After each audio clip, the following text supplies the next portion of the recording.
Imagine a young woman in colonial Massachusetts living under the strict social rules of the 18th century, where women's lives were expected to revolve around the home, family, and church. Now imagine that same young woman deciding that none of those rules applied to her sense of duty and courage. That young woman was Deborah Sampson, born on December 17, 1760, in Plimpton, Massachusetts.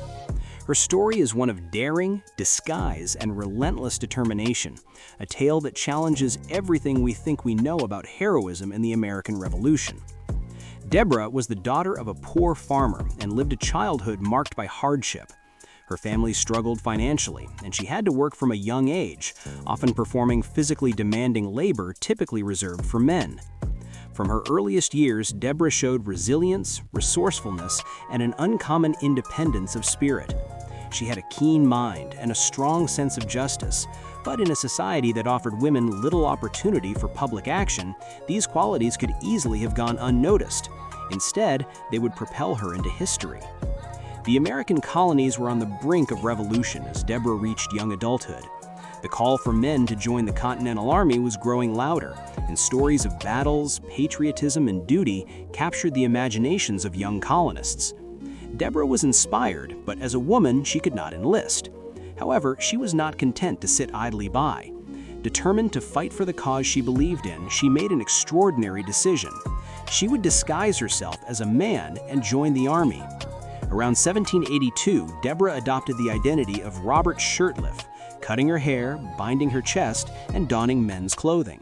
She was remarkably convincing, using her knowledge of farming and labor to adapt to the physical demands of military life.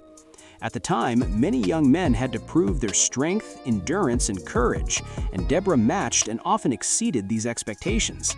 Her enlistment in the Continental Army was not a publicity stunt, it was a genuine act of bravery. Sampson's time in the Army was nothing short of remarkable. She served for over a year and a half, participating in campaigns in New York and Massachusetts.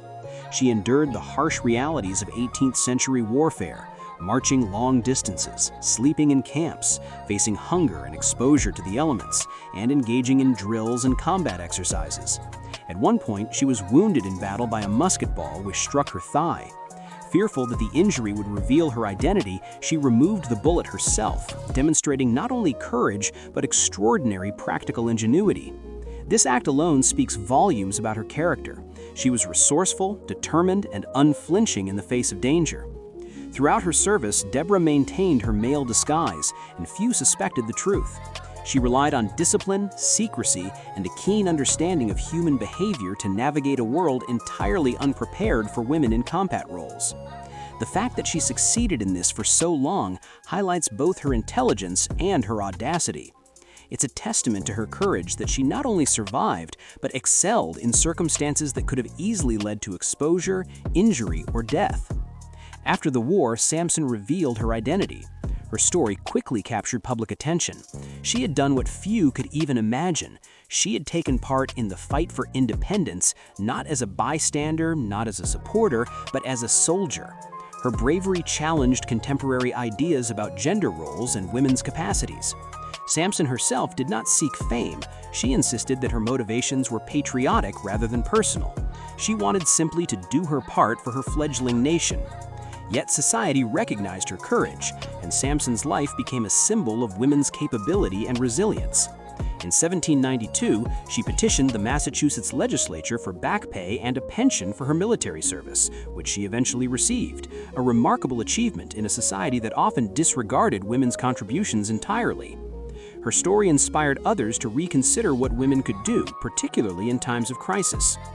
Deborah Sampson also shared her story through writing.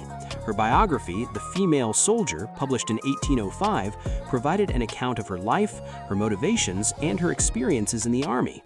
This work allowed her to speak directly to the public, and it contributed to early American literature by offering a rare female perspective on war, courage, and identity. Through her writing, she became not only a historical figure, but a storyteller, shaping the narrative of women in the Revolution for generations to come. Her post-war life was quieter, though still marked by determination. She married Benjamin Gannett and had children, navigating the challenges of domestic life while carrying the memory of her extraordinary service. Even in private, she remained steadfast and principled, embodying the same courage and resolve that had defined her years as a soldier. Sampson died on April 29, 1827, but her legacy endured. What makes Deborah Sampson so compelling even today is the way her story combines ordinary human qualities with extraordinary action. She was not born into wealth, nor did she have formal military training. She was an everyday American woman with the courage to defy expectations and the intelligence to navigate a world not built for her. Her life speaks to the power of perseverance, ingenuity, and moral conviction. She demonstrates that heroism is not the exclusive domain of men or the privileged. It belongs to anyone willing to act in the service of what they believe is right. Sampson's story also resonates in modern discussions about gender and equality.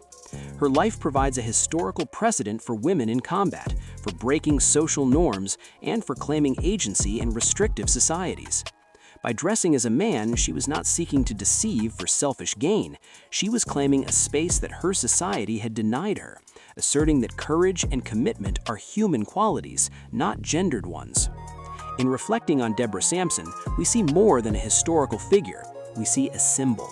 She embodies the spirit of courage in the face of systemic barriers.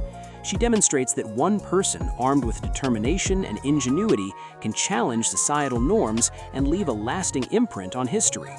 And she reminds us that patriotism, when paired with conscience and action, can take forms far beyond conventional expectations.